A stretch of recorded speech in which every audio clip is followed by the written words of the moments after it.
Hello everyone, welcome to AS classes. आज हम start कर रहे हैं अपना topic mean value theorem. I hope कि इससे पहले के सारी वीडियोस आप देखते हुए आ रहे होंगे। लिमिट कंटिन्यूटी, डिफरेंशिएबिलिटी तीनों हो चुका है कंप्लीट। आई बटन पर भी आ रहा है, आप डायरेक्टली जाकर वहां देख सकते हैं। ठीक है, स्टार्ट करते हैं मीन वैल्यू थ्योरम।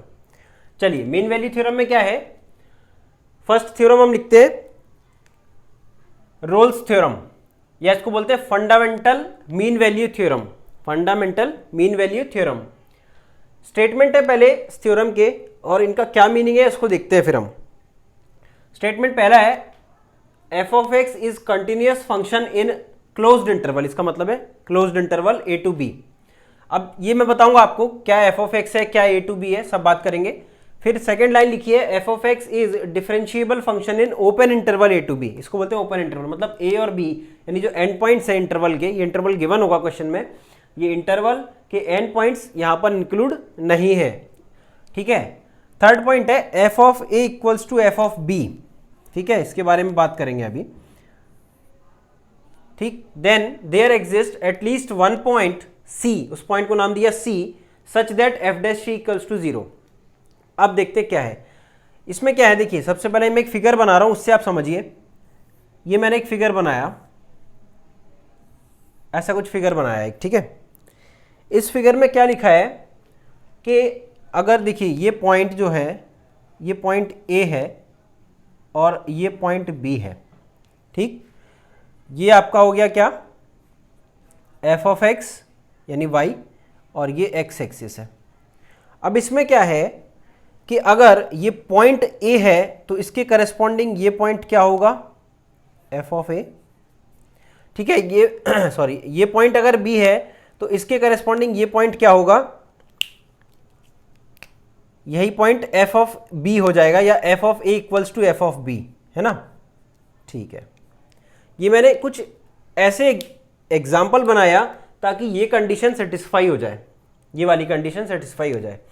इसमें क्या है, F of A equals to F of b बोला है तो मैंने वो कर दिया। बी यहाँ है और एफ ऑफ बी और एफ ऑफ ए एक ही लाइन में आ रहा है, यानी सेम है, सेम वैल्यू होगी। तब क्या लिखा है उसने, then there exist at least one point C such that F dash सी 0। अब इससे पहले इन दोनों पॉइंट की बात कर लेते हैं। इसमें लिखा है F of x is continuous, तो ये कंटिन्यूअस फंक्शन है। ठीक है, in the closed interval A to b, यानी कि ए और बी भी इंक्लूड है। डिफरेंशिएबल जो भी फंक्शन होता है वो एंड पॉइंट्स पर डिफरेंशिएबल नहीं होता है, तो वही कंडीशन यहाँ लिखी है कि ए टू बी यानी excluding a and b differentiable होना चाहिए फंक्शन। और थर्ड पॉइंट है इक्वल होने चाहिए एफ ऑफ ए और एफ ऑफ बी। अब देखते हैं, then there exist at least one point C such that F dash C 0। F dash c, dash मतलब क्या होता है, डिफरेंशिएशन, और डिफरेंशिएशन मतलब जैसे d y by d x, है ना। y का अगर हम डिफरेंशिएशन करेंगे तो क्या आएगा, x के रेस्पेक्ट में, ऐसे d y by d x, यही है डिफरेंशिएशन एफ डैश। और इसका मतलब होता है टेंजेंट। ठीक है, टेंजेंट ड्रॉ करना। तो अब टेंजेंट कैसे ड्रॉ होती है कि एफ डैश सी 0, यानी टेंजेंट मतलब स्लोप हो गया, स्लोप 0 हो जाएगा। अब स्लोप 0 कब होगा, किसी लाइन का स्लोप कब 0 होता है, स्लोप जब 0 होता है जब वो एक्स एक्सिस के क्या होता है, पैरेलल होता है। जैसे ये लाइन है, ये लाइन है, और इसका स्लोप अगर मैं निकालूं, है ना, इसका स्लोप अगर निकालूंगा तो ये कांस्टेंट लाइन है, कांस्टेंट लाइन का स्लोप क्या होता है, 0 आएगा। तो स्लोप 0 आएगा, कब आएगा, f of A equals to F of b होगा तब। अब देखते हैं, एटलीस्ट वन पॉइंट लिखा है उसमें, there exist at least one point, यानी कम से कम एक पॉइंट तो ऐसा होगा ही होगा। तो देखिए ये पॉइंट देखिए आप, ये इस इंटरवल में एक ये पॉइंट ऐसा है, इसको अगर मैं सी नाम दे दूं तो ये पॉइंट ऐसा है, अगर यहां पर आप टेंजेंट ड्रॉ करेंगे सी पॉइंट पर, ठीक है, तो वो जो होगी वो पैरेलल टू एक्स एक्सिस आएगी, और एक्स एक्सिस के पैरेलल अगर कोई लाइन आ रही है, इसका मतलब क्या हुआ कि उसका स्लोप क्या है, 0 है। ठीक है, एफ डैश सी 0। अब ये वो सी पॉइंट होगा जहां पर क्या होगा, इस टेंजेंट का जो स्लोप होगा वो 0 आएगा। अब वो सी क्या होता है, सी की वैल्यू क्या होगी, क्या इसका जो ए और बी के बीच में पॉइंट आ रहा है, और उसमें जो भी क्वेश्चन में क्या है लिखा रहेगा कि ए टू बी आपको दिया रहेगा, और ए से बी के बीच में ही आंसर आना है। ये आपको दिख रहा होगा यहाँ पर ग्राफ से कि जो भी आंसर आएगा ए और बी के बीच में ही आना है। तो सी पॉइंट वो पॉइंट होगा जहां पर एटलीस्ट वन, एक या एक से ज्यादा, देखते कैसे, एक से ज्यादा, जहां पर क्या होगा, स्लोप जो होगा जीरो आएगा। स्लोप जीरो का मतलब क्या होता है कि यहां पर हम parallel to x axis tangent draw कर सकते हैं। अब इसका मतलब क्या होता है हम आगे सीखेंगे अभी मैक्सिमा मिनिमा में, कि ये मिनिमा फॉर्म हो रहा है या मैक्सिमा फॉर्म हो रहा है, ये सब बात करेंगे इसके बारे में। अभी बस इतना समझने का है कि एफ डैश सी जीरो होगा, और जीरो का मतलब क्या हुआ कि एफ डैश सी अगर जीरो हो गया तो ये हुआ। तो अगर अब एक एग्जाम्पल और लेता हूं इसके बाद, अगर मैंने कुछ ऐसा बना दिया, ठीक है, ऐसा कुछ लिख दिया मैंने कर्व, तो यहाँ एक टेंजेंट हो सकता है, यहाँ एक टेंजेंट हो सकता है, ठीक। इंटरवल डिसाइड कर लेंगे, वो क्वेश्चन में दिया रहेगा कि इससे इसके बीच में, ए से बी के बीच में, वो आपको वैल्यूज दी होंगी प्रॉपर, तो उसके बीच में कुछ ऐसा एक पॉइंट जरूर आ रहा होगा जहां पर क्या होगा, जो टेंजेंट होगा वो पैरेलल टू एक्स एक्सिस आएगा, ठीक है। अब ये मैक्सिमा है, मिनिमा है, ये सब बात मैं आगे करूंगा, आगे की वीडियोस में आपको मिलेगा। बट एटलीस्ट वन पॉइंट, देखिए एक से ज्यादा वन पॉइंट, एक से ज्यादा पॉइंट है यहाँ पर, तो at least one point C such that F dash C क्या होगा, जीरो होगा। अब अगर मैं यही बात बोल देता कि ए टू बी में, ठीक है, ये पॉइंट ए है और ये पॉइंट मेरा बी है, ठीक है, इसको बी मान लेता, और कुछ इस टाइप से प्लान करके बनाता इस कर्व को मैं, कि ये जो बी है कि एफ ऑफ ए और f of b same point पर आते मेरे, equals to F of b होता, तो वहां ए से बी के बीच में दो ऐसी सी की वैल्यू आती जहां पर एफ डैश सी जीरो होता। अब सी की वैल्यू मतलब एक C1 हो सकता था और एक ये C2 हो सकता था। तो अब आप समझ पा रहे होंगे कि एटलीस्ट वन क्यों बोला गया है, ठीक। आई होप कि ये रोल्स थ्योरम आपको समझ आया होगा। इसमें मेन जो क्वेश्चन सॉल्व करने के लिए जो पॉइंट का यूज होगा वो ये होगा, और ये तीनों कंडीशन फुलफिल होनी चाहिए तभी रोल्स थ्योरम एप्लीकेबल है। अगर कोई फंक्शन कंटिन्यूस नहीं हुआ तब आप रोल्स थ्योरम को क्या कह देंगे, एप्लीकेबल नहीं है, नॉट एप्लीकेबल बोल देंगे साफ साफ, ठीक है। चलिए इसके बाद कुछ पॉइंट्स इसके लिखेंगे, मतलब नोट्स आप चाहें तो बना सकते हैं, नोट पॉइंट मैं आपको बताता हूं इसके। देखिए नोट पॉइंट पहला तो यही है कि अगर ए से बी के बीच में हम किसी पॉइंट पर tangent parallel to x axis बना सकें तो इसका मतलब क्या होगा कि वहां पर एफ डैश सी जीरो होगा। पहला तो यही पॉइंट हो गया, ठीक है। दूसरा पॉइंट क्या है कि जो रोल्स थ्योरम है ना, इसका रिवर्स यानी कन्वर्स जो बोलते हैं, कन्वर्स पॉसिबल नहीं है। क्यों? अगर कोई किसी भी पॉइंट पर, ठीक है, किसी पॉइंट पर टेंजेंट अगर पैरेलल टू एक्स एक्सिस है, ठीक, तो उसमें f of a F of b बराबर होगा, ऐसा जरूरी नहीं है, कोई भी एक एग्जांपल हो सकता है। यानी कहने का मतलब यह है कि जो मैं स्टेटमेंट यहां दे रहा हूं इसका रिवर्स ऑर्डर में ट्रू नहीं है। चलिए अब बात करते हैं एग्जाम्पल के थ्रू रोल्स थ्योरम के क्वेश्चन को कैसे डील किया जाता है, उसकी बात करेंगे। चलिए बात करते हैं एग्जाम्पल से। एग्जाम्पल है, find the value of c using Rolle's theorem for f of x equals to e to the power x into sine x minus cos x in this interval. ये इंटरवल क्या है? π/4 to 5π/4, ठीक है। सी value find करनी है। सी मतलब वही point जो इस इंटरवल के बीच में कहीं होगा जहां पर क्या होगा, Rolle's theorem, using Rolle's theorem वो हम पता करेंगे कि वो टेंजेंट अब पैरेलल टू एक्स एक्सिस आता है, उस पॉइंट को फाइंड करना है। ये आप रोल्स थ्योरम से समझ गए होंगे। जब ये वर्ड लिख दिया इसका मतलब ये है कि वही पॉइंट फाइंड करना है जहां पर आप tangent parallel to x axis होगा कर्व पर, ठीक है। चलिए फर्स्ट पॉइंट कंडीशन सेटिस्फाई होनी चाहिए। देखिए फर्स्ट पॉइंट वही था कि एफ ऑफ एक्स क्या होना चाहिए, कॉन्टिन्यूस होना चाहिए in the interval A to b, continuous. अब कॉन्टिन्यूस में देखिए क्या है, मैंने आपको बताया था exponential function, trigonometric function are always continuous, तो कॉन्टिन्यूस तो है, ठीक।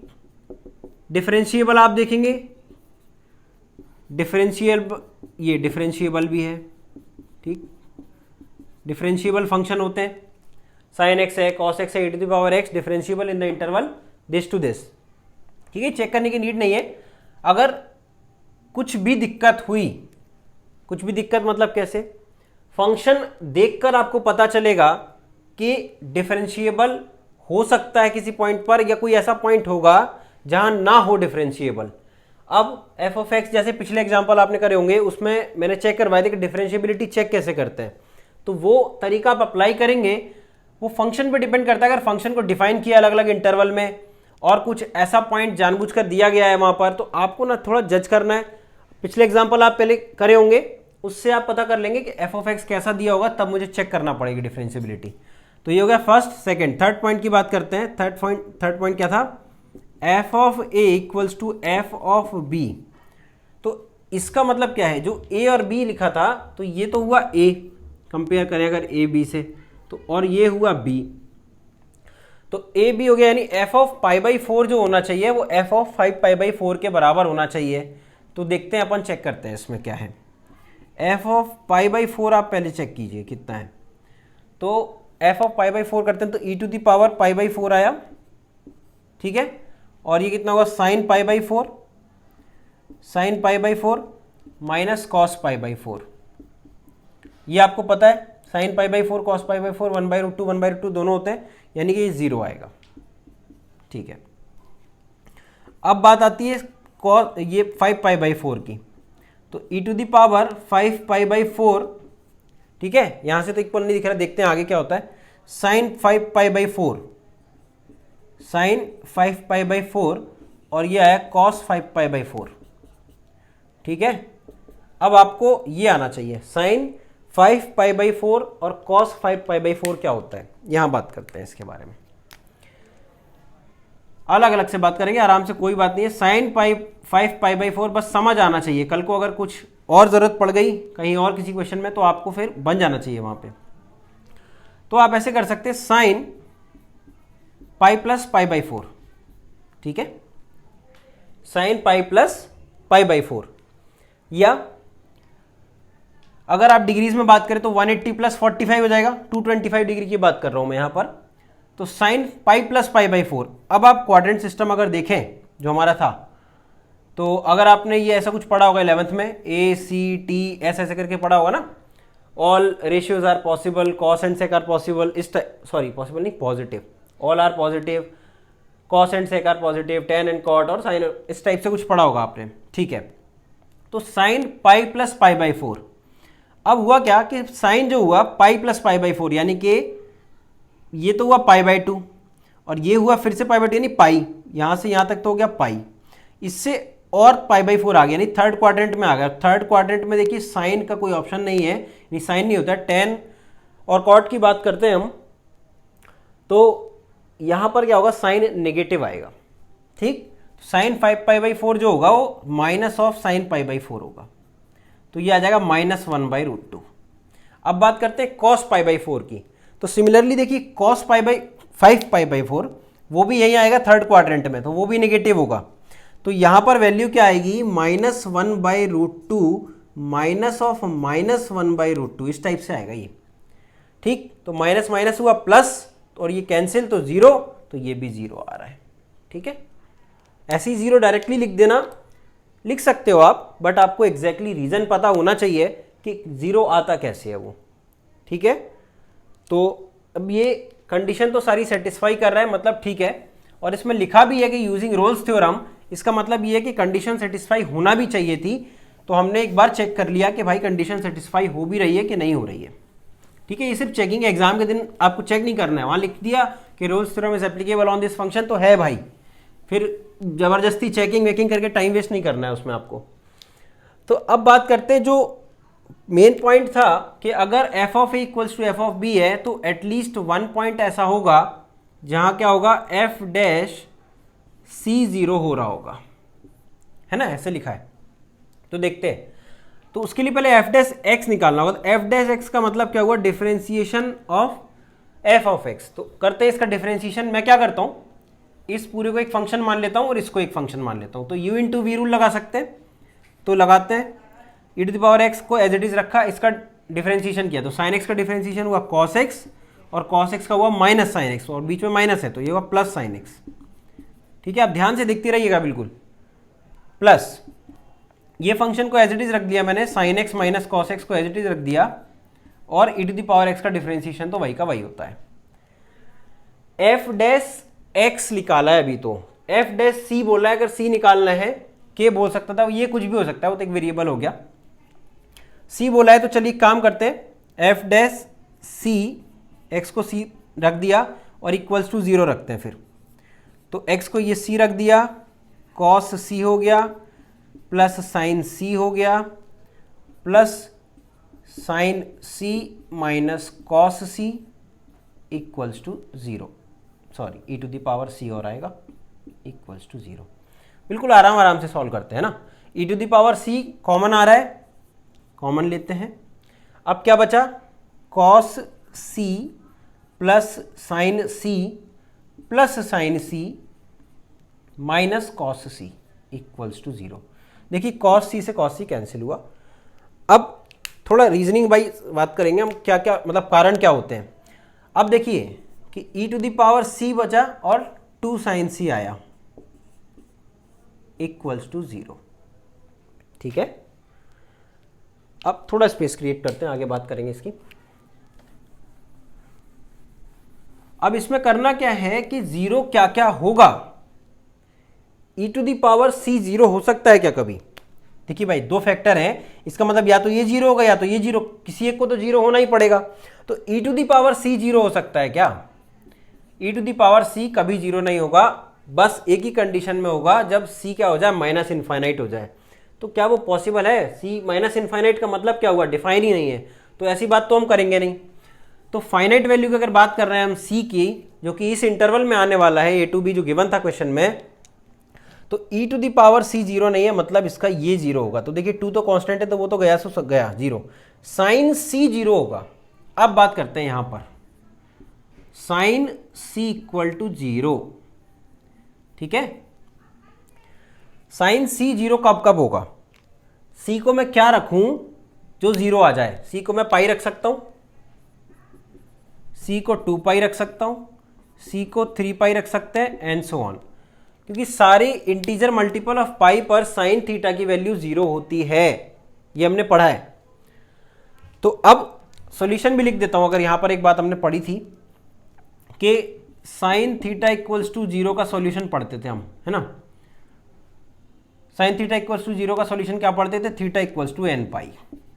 जब थीटा एन पाई होगा तो साइन की वैल्यू 0 आएगी। तो सी की वैल्यू आ गई यहां पर क्या, के पाई, के मैंने मान लिया अपनी तरफ से एक वेरिएबल, जहां एन माना था वहां के मान लिया। तो सी जो होगा वो के पाई होगा। के ना 0 हो सकता है, 1 हो सकता है, 2 हो सकता है, 3 हो सकता है, तो यहां लिख लेते हैं k equals to 0 1 2 3 and so on, integer हो सकता है सिर्फ। तो अब बात करते हैं कि 0 होगा अगर, तो सी की वैल्यू 0 आएगी, पर 0 इस इंटरवल में लाई करता है, नहीं करता है। तो फिर 1, तो के इक्वल्स टू 1 रखेंगे तो सी इक्वल्स टू पाई आ जाएगा, पाई इस इंटरवल में लाई करेगा, क्योंकि 5 पाई बाई 4 क्या होता है, पाई प्लस पाई बाई 4, तो पाई तो आएगा ना इस इंटरवल में, और इस इंटरवल में पाई अगर आ रहा है। और देखते हैं अगला, के इक्वल्स टू 2 पाई, तो 2 पाई तो देखिए 5 पाई बाई 4 से बाहर हो जाएगा, है ना। 2 पाई मतलब 360 डिग्री होता है, और ये तो 225 है, तो इससे भी बाहर हो गया, यानी सिर्फ एक ही वैल्यू काम की है हमारी, पाई। तो जो सी की वैल्यू आई वो पाई आएगी, और अगर न्यूमेरिकल आंसर टाइप आया क्वेश्चन तो 3.1416 आप लिख सकते हैं आराम से, कोई दिक्कत नहीं है। तो सी की वैल्यू आप लिख सकते हैं, सी का वैल्यू आ गया pi in the interval 5 pi by 4 to 5 pi by 4। तो आई होप कि पूरा क्वेश्चन आपको एकदम क्लियर हुआ होगा, इसका सॉल्यूशन की जो हमने बात की, और इसमें कई सारे पॉइंट बीच बीच में आए जो हमारी पुरानी जो हमने पढ़ा है, जैसे ट्रिग्नोमेट्री की बात करें, साइन थीटा इक्वल्स टू 0 का सॉल्यूशन, छोटी छोटी बातें, you into we rule, but सब कुछ एकदम क्रिस्टल क्लियर होगा ना, तभी आप अच्छे से मतलब डील कर पाएंगे क्वेश्चन को। तो आप बिल्कुल जैसे फॉर्मूला आते हैं यू इंटू वी रूल, वो आपको सब पता है और कोई बड़ी चीज़ नहीं है। और एक चीज़ और आई थी sine 5 pi by 4 cos 5 pi by 4, तो एकदम से बताने में हड़बड़ी हो जाती है, स्टूडेंट गलत कर जाता है जल्दी जल्दी में। तो आराम से पहले आप एक बार 2 बार प्रैक्टिस में आराम से करें, और फिर पेस जब पकड़ेंगे आप, तब उसके बाद फिर आसानी से क्वेश्चन बनने लगेंगे, ठीक है।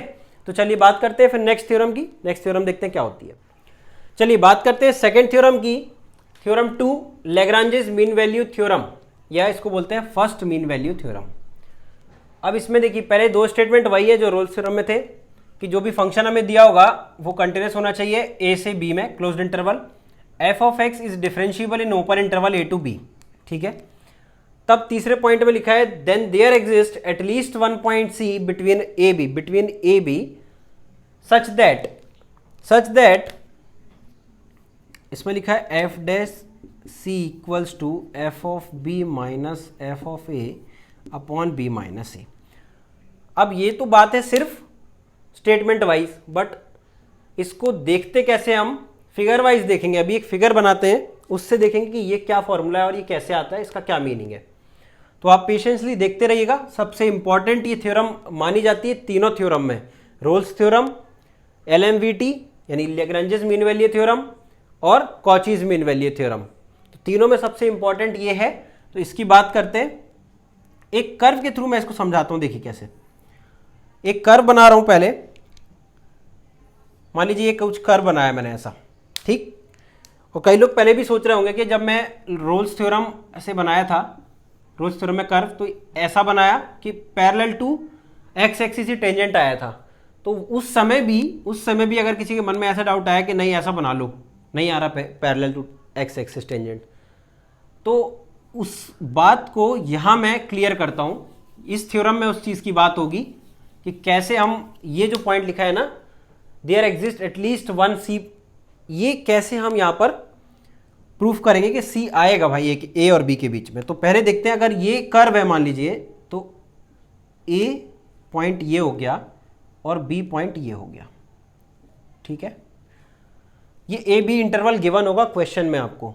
ये एक्स एक्सिस है आपके लिए, समझ गए आप, और ये हो गया एफ ऑफ एक्स या वाई, एक ही बात है। अब अगर ये पॉइंट ए है तो ये पॉइंट क्या होगा वाई पर, एफ ऑफ ए होगा। और ये पॉइंट बी है तो यहां का पॉइंट क्या होगा, ये पॉइंट, इसकी बात करें तो ये पॉइंट एफ ऑफ बी हो जाएगा, ठीक है। ये समझ गए होंगे आप। तो मैं क्या कर रहा हूं, इसके कोऑर्डिनेट लिख रहा हूं यहां पर।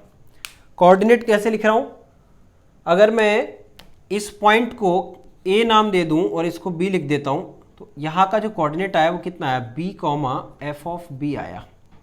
और यहां का कोऑर्डिनेट क्या आया, a comma f of a, ठीक है, a comma f of a, इसके कोऑर्डिनेट हो गए बी के। तो अब यहां पर क्या कर रहा हूं, मैं कॉर्ड ड्रॉ कर रहा हूं, a b chord A b draw कर रहा हूं। तो देखिए कॉर्ड अगर ए बी ड्रॉ करूं इस टाइप से, ठीक है, और इस कॉर्ड का कुछ नहीं, बस मैं स्लोप लिख रहा हूं अभी। और स्लोप लिखने का तरीका बहुत आसान है कि अगर दो पॉइंट दिए हैं किसी स्ट्रेट लाइन के और स्लोप लिखना है, तो यहां देखते हैं। देखिए अगर ये स्ट्रेट लाइन है और ये पॉइंट है मान लीजिए x2 y2, ठीक है, और ये पॉइंट है x1 y1, ठीक है, और आपको स्लोप लिखना है, तो आप स्लोप लिखने का तरीका सिंपल है, y2 minus y1 upon x2 minus x1, ठीक है। ये बताने की जरूरत नहीं थी मुझे वैसे यहाँ पे, बट ठीक है, फिर भी क्लियर एकदम रहना चाहिए।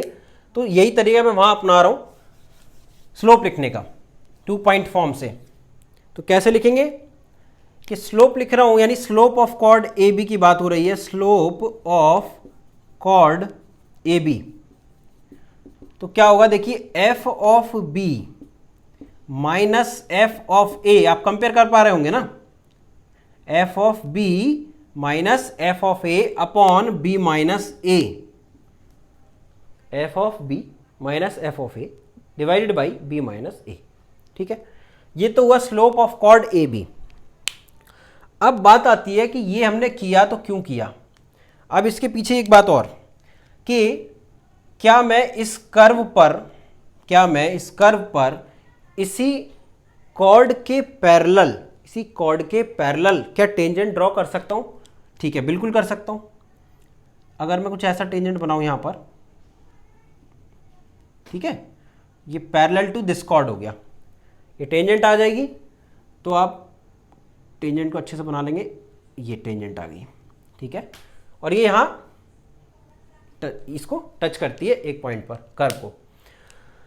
तो हुआ क्या कि एक पॉइंट ऐसा होगा इस इंटरवल में ए टू बी में, एक पॉइंट सी नाम दे दिया उसको, सी एक पॉइंट, यानी एटलीस्ट बोल रहा हूं अभी, कम से कम एक तो होगा, एक पॉइंट ऐसा होगा ए से बी के बीच में जहां F dash C F dash C जो होगा वो F of B minus F of A upon B minus A के इक्वल होगा। एफ डैश सी क्या होता है? एफ डैश सी मतलब डिफरेंशिएशन ऑफ एक्स। अगर एफ डैश एक्स की बात करें तो डिफरेंशिएशन मतलब डीवाई बाई डी एक्स, मतलब टेंजेंट ड्रॉ करना। ठीक, तो टेंजेंट को ड्रॉ करने के लिए क्या करते हैं? डिफरेंशिएशन यानी d y by d x. Tangent की इक्वेशन ही वैसे निकालते हैं डिफरेंशिएशन करके। तो टेंजेंट की इक्वेशन मतलब डीवाई बाई डी एक्स।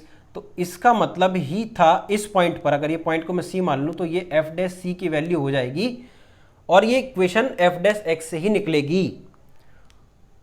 तो ये वो पॉइंट होगा एफ डैश सी जो इस लाइन के स्लोप के बराबर होगा। अब सी मतलब आप यहां पर वेरिएबल से समझें, अगर मैं एफ डैश एक्स से बात करता हूं तो जो स्लोप है इस लाइन का, टेंजेंट की जो इक्वेशन का स्लोप है वो इस स्लोप के बराबर है, ये समझिए आप।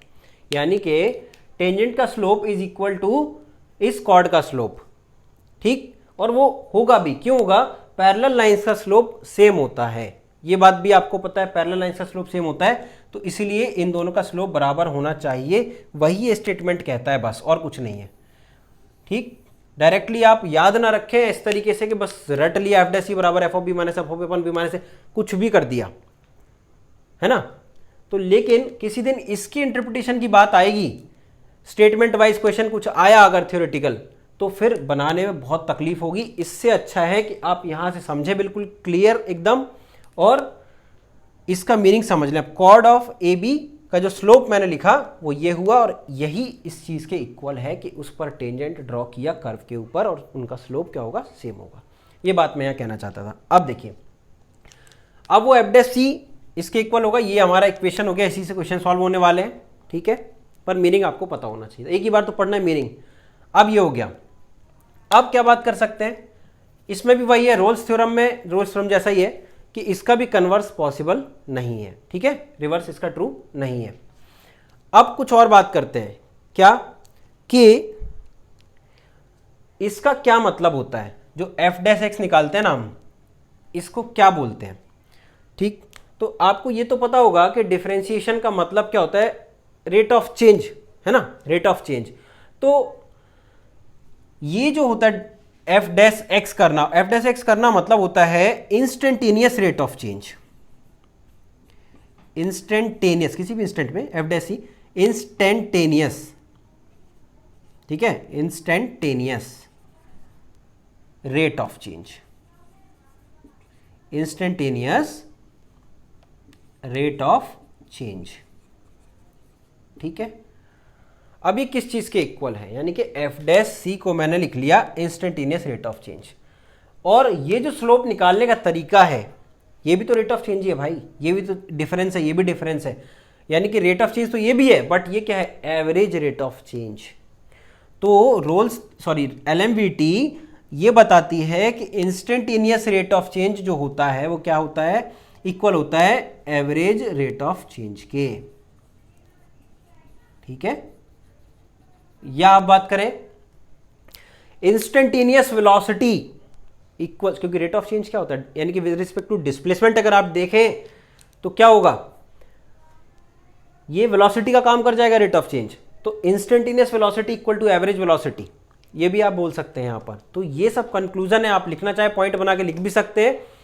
तो ये ना, अगर जैसे अब MS की क्वेश्चन आने लगे हैं मतलब अब इस बार से आएंगे 2021 में ही, तो उसमें ना ऐसे जरूर पूछा जा सकता है कि इसके इंटरप्रिटेशन के जो पॉइंट होंगे उनको 4 ऑप्शन में लिखेगा और एक से ज्यादा आंसर वहां सही हो सकते हैं। तो आपको पूरी बात पता होना चाहिए कि क्या चीज किसके इक्वल है। सिर्फ इस फॉर्मूले से काम नहीं चलने वाला है, पूरी बात आपको पता होना चाहिए इस थ्योरम के बारे में यहां पर। और ऐसे ही हम आगे डील भी करेंगे बिल्कुल एकदम डिटेल में, क्योंकि एक ही बार पढ़ना है, बार बार पढ़ने की कहानी नहीं कि फिर से तैयारी ऐसा कुछ नहीं है। एक ही बार करेंगे, अच्छे से सीख के क्वेश्चन सॉल्व हो जाएगा हमारा एग्जाम में। अब बात करते हैं कि ये तो हुआ LMVT, इसके एग्जाम्पल की और बात करूंगा, 1-2 नोट पॉइंट की और बात करूंगा। तो पहले एग्जाम्पल देखते हैं, ठीक है। चलिए बात करते हैं एग्जाम्पल की। LMVT का एग्जाम्पल है a function f of x equals to 1 minus x square plus x cube in the interval -1 to 1. Find the value of x in given interval satisfies LMVT. अगर Lagrange's mean value theorem satisfy करता है ये function इस interval में -1 to 1 में, तब मुझे वो x की वैल्यू फाइंड करनी है, ठीक है। या वो जो c वैल्यू आएगा जहां पर कॉर्ड, वो जो आप मतलब समझ पा रहे होंगे, कॉर्ड का स्लोप जो होगा वो f' के बराबर आ रहा होगा, वो पॉइंट फाइंड करना है, ठीक है, इन द इंटरवल -1 to 1 में। और कॉर्ड को ना सेकेंड लाइन भी बोलते हैं, सेकेंड लाइन, कॉर्ड को सेकेंड लाइन भी कहते हैं। तो अब देखिए f' निकालना पड़ेगा पहले तो, क्योंकि f' या f' एक ही बात। तो f' क्या हो गया, -2x, 1 का तो 0 हो गया, प्लस 3x²। ये किसके इक्वल होना चाहिए, ये इक्वल होना चाहिए f of b minus f of a, यानी कि इसको अगर मैं a सपोज कर लूँ और इसको b, तो b यहाँ पर 1 हो गया मेरा और a आया -1, तो f ऑफ b मतलब f of 1 minus f of -1 upon b minus a मतलब 1 माइनस ऑफ -1, ठीक है। अब देखते हैं क्या होगा, -2x plus 3x² equals to f of 1, f of 1 यहां से मिल जाएगा, f ऑफ 1 कितना आएगा, x को 1 रखेंगे तो 1 आ जाएगा, माइनस है बीच में, माइनस लगा दिया, f ऑफ -1 रखेंगे तो कितना आ जाएगा 1, यहाँ माइनस है 1, यहाँ माइनस है और -1 रखेंगे तो ये तो 1 ही रहेगा, और ये आया -1, तो ये कैंसिल हो गया आपका, तो -1 आया और बीच में ये माइनस था तो ऑलरेडी ये हो गया -1, और ये कितना आ गया डिवाइड में 2, और ये ऊपर भी 2 ही बनेगा, देखिए है ना, तो 2/2 ये 1 आ जाएगा पूरा, यानी कि 3x² minus 2x equals to 1, ये आया इक्वेशन। सॉल्व करेंगे आगे तो आएगा 3x² minus 2x minus 1 equals to 0। Quadratic equation आप सॉल्व करेंगे इसको, क्वाड्रेटिक इक्वेशन को हम सॉल्व करते हैं। तो क्या करेंगे क्वाड्रेटिक इक्वेशन को सॉल्व करने के लिए, आप या तो फॉर्मूला लगा सकते हैं -b plus minus √b² minus 4ac upon 2a, आप चाहें तो फैक्टराइजेशन कर सकते हैं, ठीक है, जो आपकी इच्छा। तो करते हैं पहले 3x² और -2x और -1 लिखा है तो मुझे चाहिए -2x, है ना, मैं फैक्टराइजेशन यूज कर लेता हूं इसमें, -3x plus x minus 1 equals to 0, है ना। अब हुआ 3x यहाँ से कॉमन आया तो बचा x माइनस 1 और प्लस 1 यहाँ आया तो x माइनस 1 इक्वल्स टू 0। तो दो फैक्टर बन गए, 3x प्लस 1 और x minus 1 equals to 0। x की वैल्यू आ गई देखिए -1/3 और x की वैल्यू आ गई 1, ठीक है। अब क्या है, इन द गिवन इंटरवल, ये जो क्वेश्चन में लिखा था -1 to 1, क्योंकि देखिए कंडीशन जो होती है वो क्या होती है, डिफरेंशिएबल होना चाहिए, ओपन इंटरवल, कंटिन्यूस होना चाहिए, क्लोज्ड इंटरवल, और LMVT सेटिस्फाई कर रहा है, तो मतलब क्या हुआ कि एग्जैक्टली देखिए 1 आ गया, बट 1 क्या है, ये सही से लिखा नहीं, 2/2 है ये, एग्जैक्टली 1, देखिए ये तो हुआ कंटिन्यूस के लिए, बट डिफरेंशिएबिलिटी के लिए 1 इंक्लूड नहीं था, तो आप 1 को यहाँ पर रिजेक्ट करेंगे, और जो रिजल्ट आया -1 से 1 के बीच में वो क्या है, -1/3, एक x की वैल्यू ऐसी है जो LMVT जहाँ सेटिस्फाई होगा, ठीक है। आसान क्वेश्चन था और वही तरीका अपनाना था कि f' equals to f of b minus f of a upon b minus a, वही तरीका, उसी से सॉल्व करना था।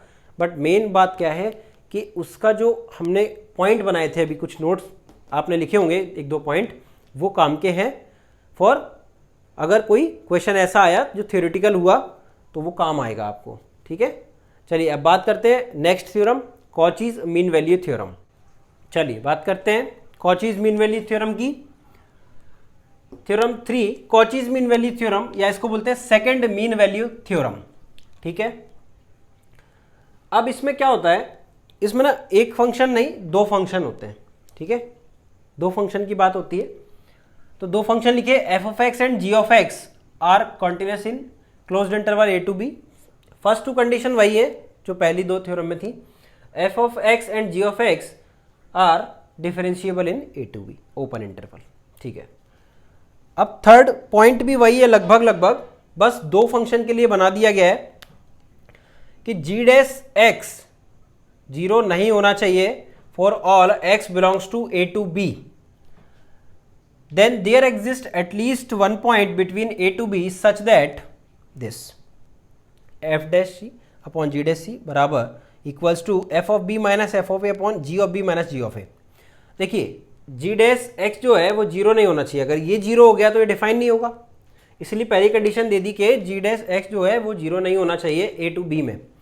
ठीक है, तो ये कंडीशन कॉचीज के लिए हो गई, या आप कहो कि दो फंक्शन वाला मीन वैल्यू थ्योरम, दो फंक्शन वाली मीन वैल्यू थ्योरम ये हो जाएगी, उसको क्या बोलेंगे, कॉचीज मीन वैल्यू थ्योरम। है वही का वही, एफ डैश सी जब लिखते थे आप F of B minus upon B minus A लिखते थे, जी डैश सी लिखते थे G of B minus G of A upon B minus A लिखते थे, तो बी माइनस ए का टर्म डिवाइड करके कैंसिल हो गया और ये टर्म आ गया, तो ये तो ठीक है, इसी वही बस इतना इसमें बात है और इसी से क्वेश्चन सॉल्व होगा।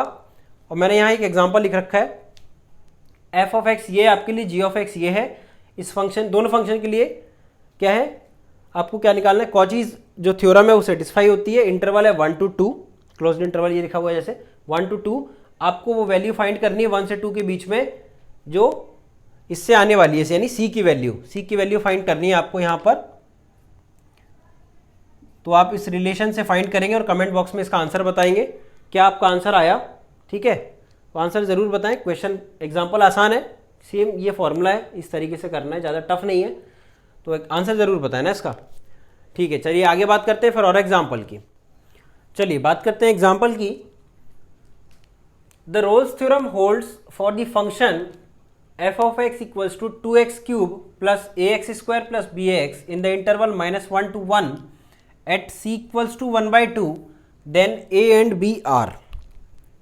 ठीक है, तो ये तो दिया है, चलिए क्लोज इंटरवल होना चाहिए। ठीक है, एट c इक्वल्स टू 1/2, यानी कि जो c पॉइंट निकालते थे हम पहले रोल्स थ्योरम की कंडीशन से, वो c पॉइंट यहाँ दे रखा है और हमें a और b की वैल्यू फाइंड करनी है। ठीक है, तो कंडीशन क्या होती थी वो पता होना चाहिए। अगर रोल्स थ्योरम एप्लीकेबल है इस क्वेश्चन में f ऑफ x पर, तो इसका मतलब क्या हुआ कि f of b equals to f of a, यानी कि इंटरवल के जो एंड पॉइंट्स हैं b और a, आप समझ रहे होंगे क्या बोल रहा हूँ मैं, ये a हुआ और ये b, तो f ऑफ b यानी कि f of 1 equals to f of -1। चलिए यहाँ से इक्वेशन पहले बनाते हैं क्या होता है।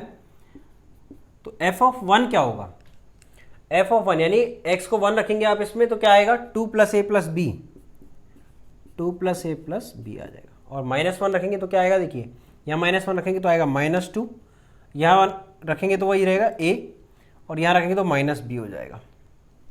ठीक है, a से a कैंसिल हुआ, b को लेफ्ट साइड लाए तो होगा 2b, और इसको राइट साइड ले गए तो होगा -4, b की वैल्यू आ गई आपके पास -2, b विल बी -2।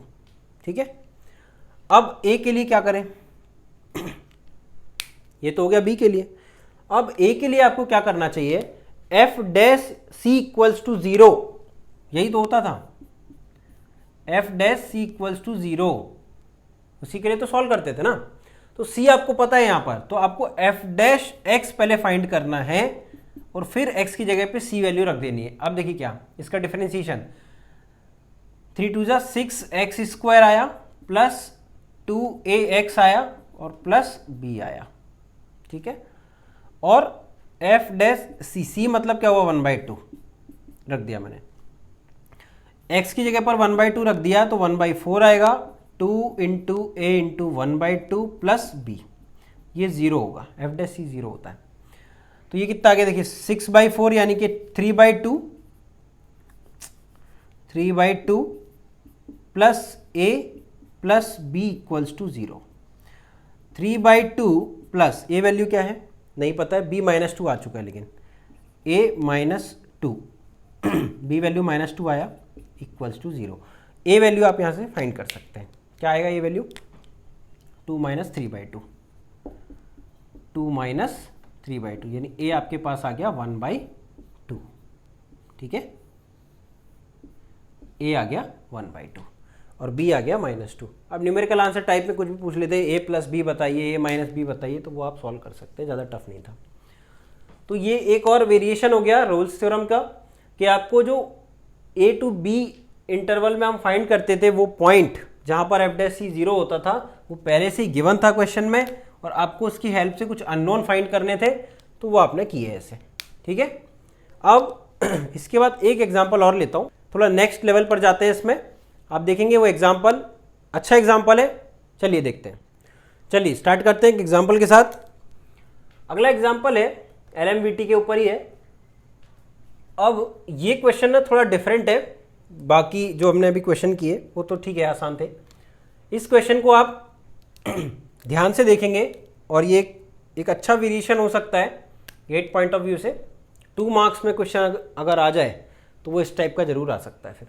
ठीक है, तो देखिए क्वेश्चन क्या है, if f of 0 equals to 2 and f dash x equals to 1/5 minus X square, ये दे रखा है f डैश x पहले से ही, then the lower and upper bound of f of 1 estimated by LMVT। ठीक है, कहना क्या चाहता है क्वेश्चन ये कहना चाहता है कि ये जो इंटरवल देते थे ना, वो इंटरवल नहीं दिया, वो छुपा हुआ है इंटरवल। इस क्वेश्चन में इंटरवल कैसे छुपा हुआ है, f of b minus f of a ऐसे लिखते थे ना, divide by b minus a करके। तो f of b जो होगा वो देखिए यहां b अगर आप देखें तो ये रहा, f of a तो जो इंटरवल था ना वो इंटरवल 0 to 1 है यहां पर। ठीक है, जो इंटरवल हुआ करता था वो हो गया 0 से 1, ये तो आपने देख लिया। मतलब क्या हुआ कि जो c वैल्यू आनी है वो 0 से 1 के बीच में आनी है, एग्जैक्टली 0 नहीं हो सकती, 1 नहीं हो सकती, 0 से 1 के बीच में आएगी। ठीक है, इन बिटवीन 0 to 1। अब देखते हैं कि f डैश x जो दिया है 1/5 माइनस एक्स स्क्वायर दिया है, f डैश x दिया है 1/5 माइनस एक्स स्क्वायर। हमें करना क्या है कि f of 1 के लिए लोअर एंड अपर बाउंड, यानी कि इसकी क्या बाउंड्रीज हो सकती है कि तब तक LMVT एप्लीकेबल रहे, है ना, क्योंकि अब भाई एस्टिमेट किससे करना है, LMVT से। तो इसकी क्या रेंज हो सकती है कि तब तक LMVT एप्लीकेबल हो, ये मतलब हुआ इस चीज का। तो अब देखते हैं कैसे करेंगे। तो स्टार्ट करने का जो तरीका होगा वो क्या होगा हमारा, क्योंकि हमें पता है कि C वैल्यू निकालते थे, यानी कि जो थर्ड पॉइंट जो आता है ना इंटरवल A to B के बीच में जो पॉइंट C आता था उससे स्टार्ट करते हैं। और उसकी रेंज क्या दी है C की रेंज क्या दी है, C की रेंज है 0 से 1, C इज बिटवीन 0 to 1, है ना, 0 and 1 के बीच में है C। ठीक है, अब ये बात भी आपको पता है कि हम लिखते क्या थे, f dash c equals to लिखते थे f of b minus upon b minus A. तो f डैश c क्या होगा, x को आप c से रिप्लेस करें इस फंक्शन में तो 1/5 माइनस c स्क्वायर होगा होगा। और अगर ऐसा है, देखिए ध्यान से इधर देखिए ना, 1/5 माइनस सी स्क्वायर वो किसके बराबर होगा, f of b minus f of a। f of b मतलब ये f ऑफ 1 जो मुझे नहीं पता है f ऑफ a मतलब मुझे पता है नहीं 2 upon b minus a, b मतलब 1 और a मतलब 0, तो ये तो 1 माइनस 0 हो गया ठीक है, ये क्लियर हो गया। अब इसका मतलब ये हो गया कि ये f ऑफ 1 माइनस 2 के बराबर हो गया। ठीक है, f डैश ये जो फंक्शन है 1/5 माइनस सी स्क्वायर हो गया f ऑफ 1 माइनस 2 के बराबर। अब स्टार्ट कहां से किए थे हम कि c का रेंज मुझे मालूम है, यहीं से स्टार्ट कर लेता हूं मैं c इज बिटवीन 0 एंड 1। तो अब मुझे इस फंक्शन तक पहुंचना है कैसे भी, with the help of this इसमें क्या चेंज करे जाएं कि हम यहां तक पहुंच जाएं, और यहां तक पहुंच गए एक बार तो हम इस रिलेशन से कंपेयर कर पाएंगे, और इस रिलेशन से कंपेयर कर लिया तो f ऑफ 1 की रेंज यानी कि जो upper bound and lower bound है वो फाइंड की जा सकती है। ये अप्रोच है। अब क्या करना है, अब देखिए आप कि 0 से 1 सी लिखा मैंने, अब मैं क्या कर रहा हूँ, स्क्वायरिंग कर रहा हूँ, इसमें स्क्वायर कर रहा हूँ, तो क्या हुआ देखिए, 0 का स्क्वायर तो 0 हुआ, सी स्क्वायर आ गया और 1 का स्क्वायर 1 हो गया, यानी सी स्क्वायर का रेंज भी 0 से 1 ही होगा। ठीक है, अब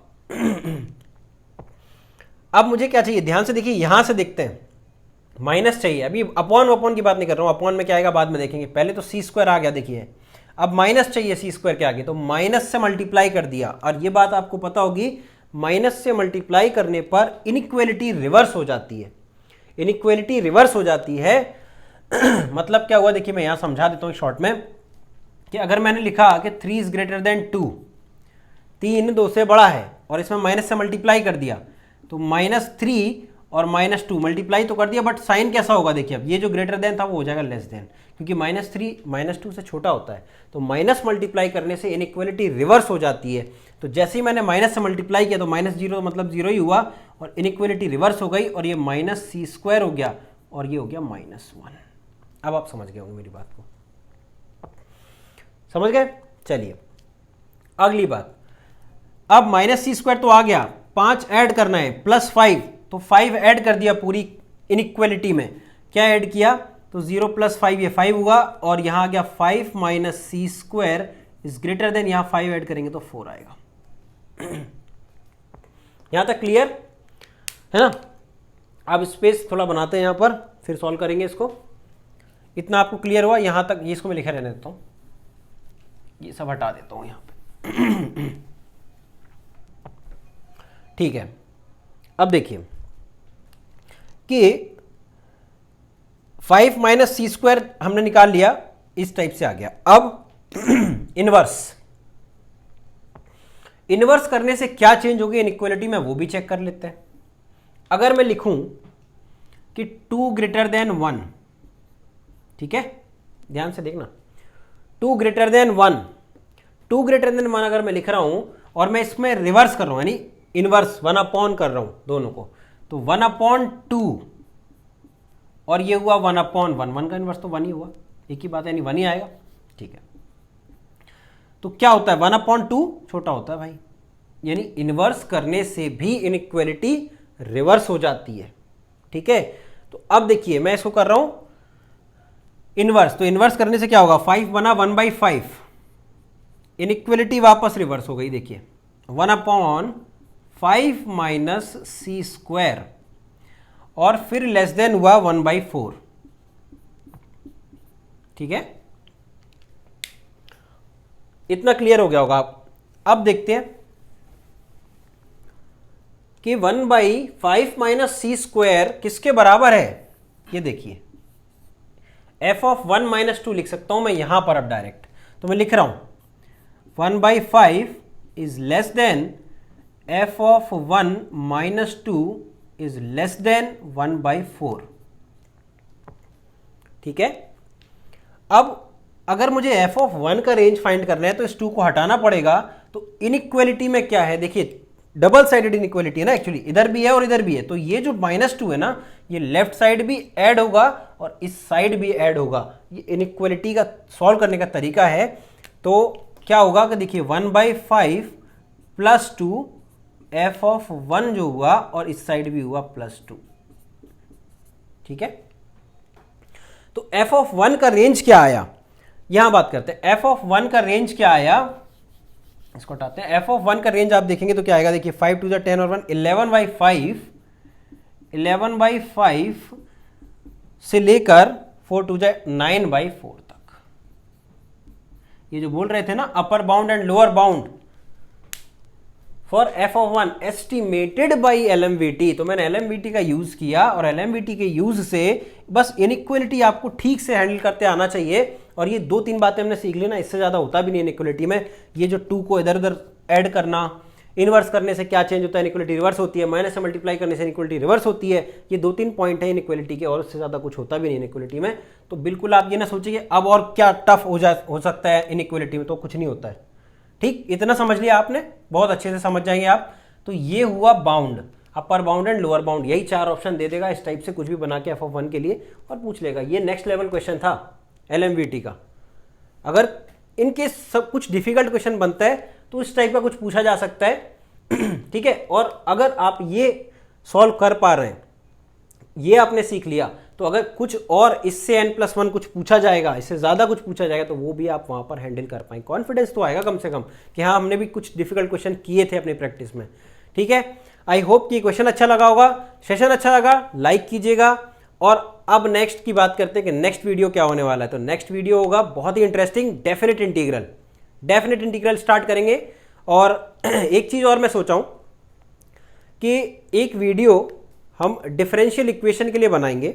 डिफरेंशियल इक्वेशन कवर हो चुका है, ये बात पता होगी आपको बिल्कुल। वीडियोस आप देखिएगा, पूरा प्लेलिस्ट में जाकर सारे मिल जाएंगे। बट वहाँ एक वीडियो और मैं ऐड करूँगा, लेटेस्ट पैटर्न जो आया है IIT बॉम्बे की तरफ से, उसमें MSQ क्वेश्चन जो आया है, मल्टीपल सेलेक्ट क्वेश्चन, मतलब एक से ज़्यादा आंसर हो सकते हैं, एक या एक से ज़्यादा आंसर हो सकते हैं किसी क्वेश्चन के, नेगेटिव मार्किंग नहीं है उसमें। तो उसकी बात हम करेंगे डिटेल में। डिफरेंशियल इक्वेशन के मैं कुछ क्वेश्चन लूँगा जिनके मतलब MSQ क्वेश्चन होंगे, वो MSQ टाइप क्वेश्चन होंगे।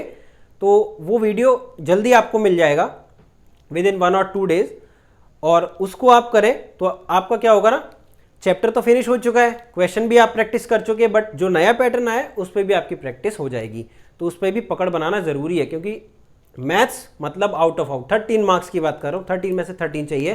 तो सभी तरफ से हमें क्या होगा, तैयारी करनी पड़ेगी अच्छे से।